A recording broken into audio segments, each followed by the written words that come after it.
My name is Tim Roberts. I've been here a little while helping out. Can you not hear me? Do you want to hear me?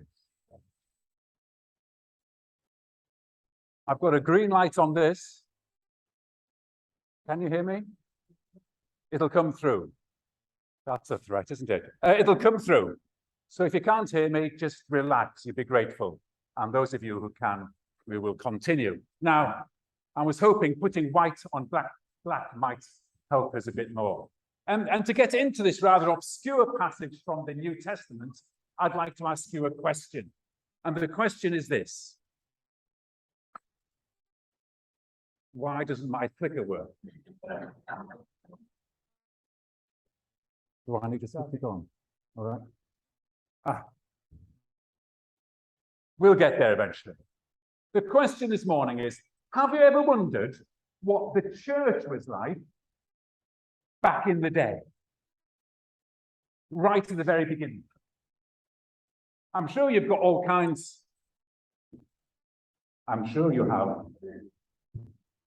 Okay. I'm sure you have all kinds of ideas of what the church might have been like, and you've got some kind of imaginations of what the church used to be like 2,000 years ago.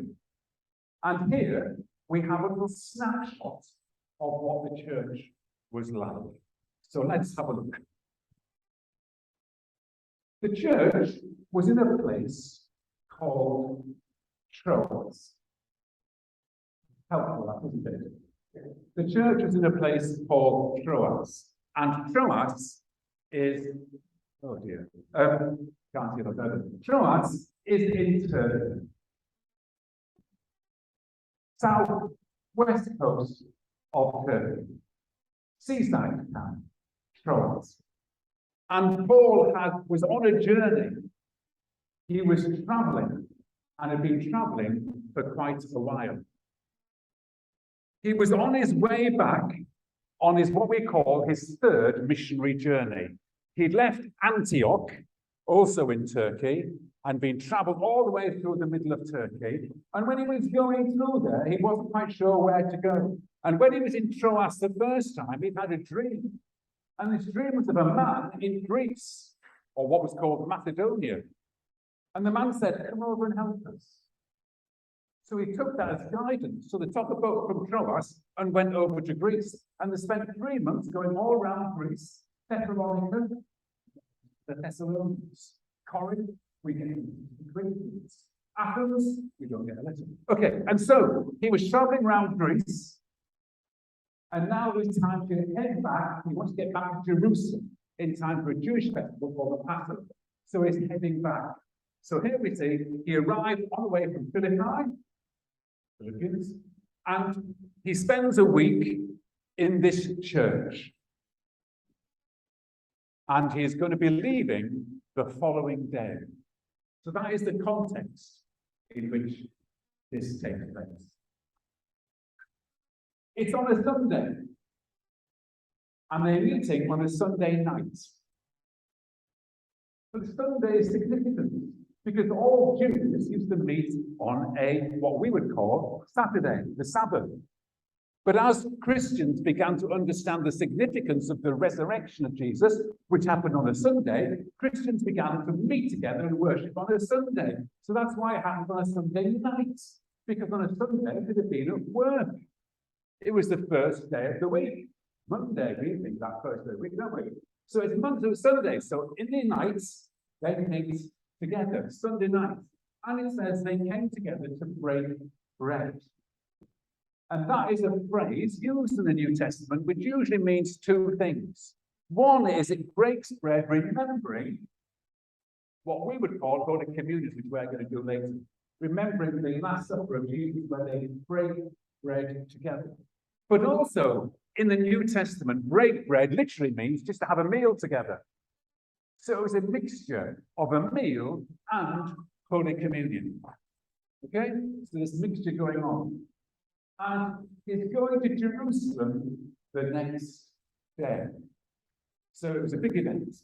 So, if that was the place, what was the problem?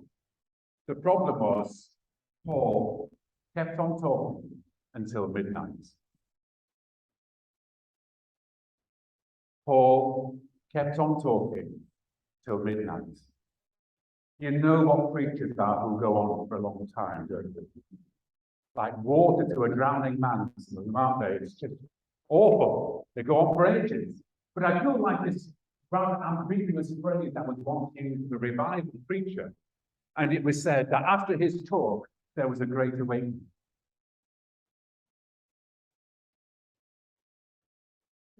After his talk, there was a great awakening. I like that. But Paul spoke for a long time, but the word used is actually a very interesting word. The word used is the word used that gives us the word dialogue. It wasn't a monologue. It was a discussion. Paul hadn't seen them for ages, and hand on heart, he realized he would never ever see them again. And there was no internet. You can't just text them. You can't just phone them up and say it's a problem. Or you can't just log on. This preacher is very good. He'll answer that problem. He had to teach them. And so he was teaching them. And teaching, as any teacher would know, is a dialogue. It's an understanding. So his dialogue, there's a discussion going on. They're talking. They're going to ask questions. They don't just listen. Say, excuse me, I don't understand that. Oh, does that mean we have to do this? Does that mean that? No, it means that. And so he clarified to go along. He was teaching them with the dialogue happening. So that's what was happening. The person, Eutychus. His name means fortunate. Eutychus. From the two words described of him in this passage, he was young, between the ages of 8 and 14. Is there anybody here between the ages of 8 and 14? Can you put your hand up if you are between the ages of 8 and 14? Anybody? 1, 2, 3. All right, just keep away. 4. All right, thank you. First point to note, he was in church. That's a miracle, isn't it? He was in church. And it says, the quote there, when you can read it, he sank into a deep sleep as Paul talked on and on. Now, there's good reason why Eutychus, bless his soul, might fall asleep. First of all, it's beyond his bedtime. It's midnight. Secondly, if you read the story carefully, it says it was at night, there were lots of lamps in the room. And these have been oil lamps, so probably got a bit stuck there. So all these lights burning, it was quite warm. He was sitting by a window. It was Sunday evening. Chances are he'd been at work. 8 to 14-year-olds in those days, chances are he'd just done a day's work. So he was jiggered. But he was in church. And he falls asleep. Bless him. Going on a bit over his head, all this discussion, blah, blah, blah, blah. Even Paul, the greatest apostle, bored young people. It's not encouraging. Or perhaps not. Anyway, so what happened?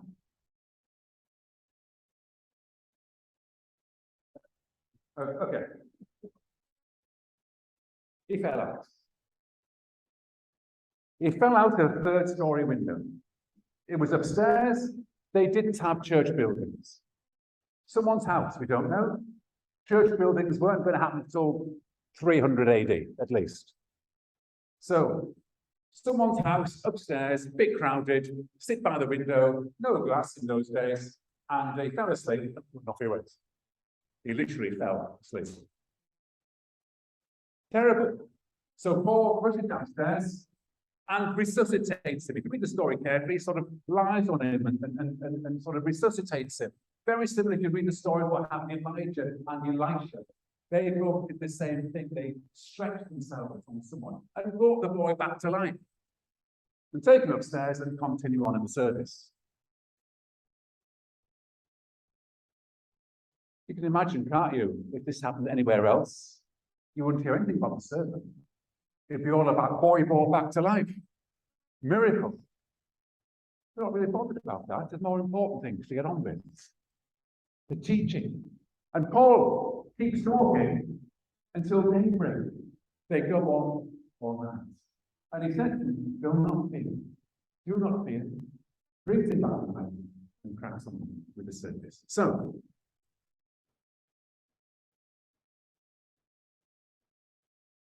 what things can this passage teach us about this snapshot into early church life? First of all, they had a meal together and communion together, fellowship. I think that's quite important. They had discussion. It wasn't from a pulpit 6 feet above contradiction. Young people were there. Several things are missing. No example of any worship. We know early Christians did sing, we find that in other places, and outside the New Testament, there's no mention of any singing in this particular service. And as I mentioned before, no mention of any churches, church buildings, pews, church walls, PCC, vicar, bishops, diocese, or anything else. Okay? There we go. I wonder, what was it like to have been? What atmosphere was it? There was actually a structure of what was there, but what was it like? I think it must have been quite an atmosphere, because Paul, we've got the Apostle Paul, and he's leaving tomorrow. We haven't got much time. We've got to make the best use of what we've got, so they literally stay up all night. So I can imagine the atmosphere was quite intense. They were eager, they were enthusiastic. They wanted to know. We've got questions, Paul. And that's why they kept going all night. That's so much to talk about and to discuss. So it must have been quite a little meeting. What happened to Eutychus? No idea. Doesn't say.